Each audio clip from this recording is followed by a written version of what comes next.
Hey everyone, it's Leftovers for Dinner, and welcome to another episode of Work in Progress Wednesday, where I share with you guys a little project I've been working on. I'm actually in the middle of this little project, so I decided to stop what I was doing and fire the camera up and share it with you guys. This week I'm working on these little tiny living plant rings. Let me get that out of the way. And all this is a little antiqued copper filigree ring with some living moss in it, which is pretty awesome. And a little freshwater pearl that I mounted to the ring as well. But it's totally cool. It's alive.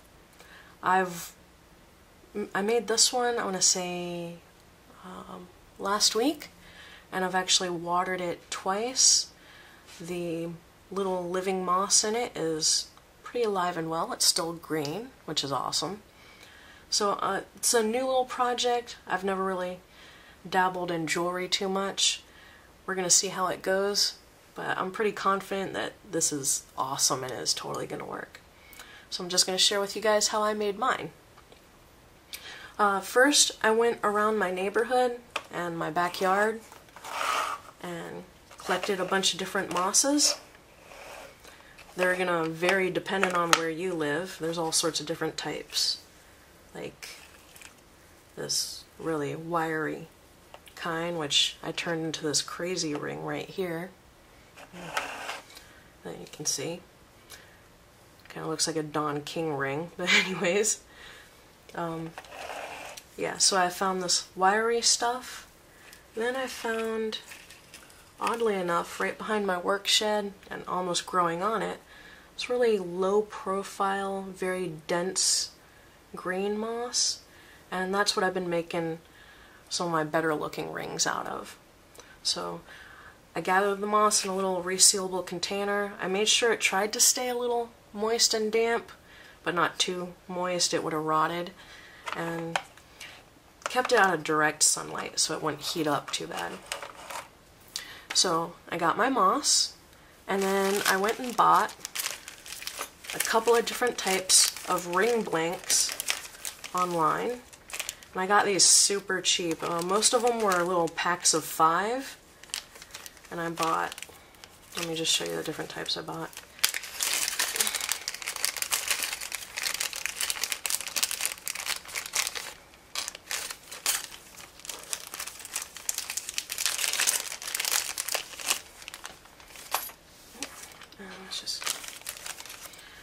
I bought this plain band little antique copper bezel cup one.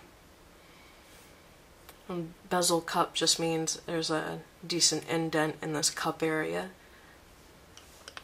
Then I got this filigree one, which still has a cup, but I could actually, using tweezers or straight arm power or finger power, squeeze in on the sides. If you leave the sides up, it's kind of cute. It's got like a little crown. And then I actually bought the wrong ring blank type. This has no cup. It's kind of pretty, but I can't really use it for these living mosses. Just this morning I realized, well, I could, if I wanted to, not that it would go very well, glue a little acorn cup on top of this blank spot and then put my moss inside that. I haven't tried that yet. It's seriously something I just thought of. Yeah, so if you want to make these, do some research and get a better understanding of what you're actually doing. These cup ones, that's what you're going to need. Oops. This type, not so much. So, there we go. Now, along with the moss and the ring blanks, I also got a good pair of scissors, a crochet hook, which I'm not actually crocheting anything, I'm actually just poking stuff in place. I actually use this side to shove stuff in place as well. And then, just for show, E6000 glue. If you do research on a lot of these little living plant type jewelries and sculptures and things like that, you'll find a lot of people don't really tell you what type of glue they're using. I dug and researched and found that E6000 was used by a lot of the people who use air plants in their artwork and their jewelry, and I did find one blog where people were using E6000 for their living moss pendants and jewelry. If you know of another glue or adhesive or bonding agent or whatever, let me know in the comments. I'm really interested. Again, I like these living moss pendants. I want to make more of them for myself. So if E6000 is the wrong type of thing to use, I really want to know about it. Again, let me know in the comments. We're just going to set all that stuff aside so it's out of the way. So we're going to start off. We're going to make one using the plain banded bezel cup. And what you do is once you've got your moss, you're going to pick out a piece that you want. Let's see. And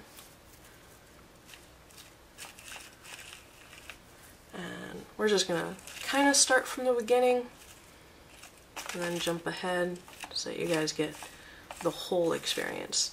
But what you'll do is you'll take a piece of moss and you'll look at it and compare it to the size of the bezel cup. And you'll probably have a piece of moss that is a lot larger than the bezel cup or ring cup on your ring blank. When that happens, you take your scissors and you try to cut it down. You just keep cutting. This is why you use a cutting board, because you're going to get little bits of moss and dirt and mud all over the place. And you cut your moss down into a manageable circle. And you just keep cutting. Now I already did that with another piece, which I'm about to fish out right now.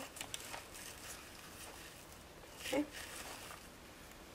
Alright, let's just get everything else out of the way and cleaned up.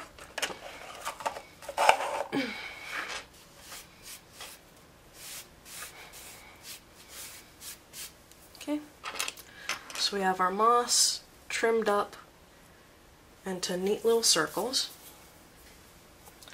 We take our E6000 glue.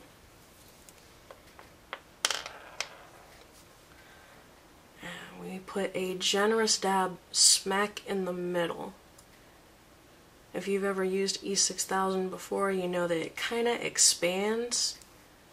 So once you're done putting a dab on, immediately close your bottle or tube, set it aside, and start wiping away the stuff that got all over the place.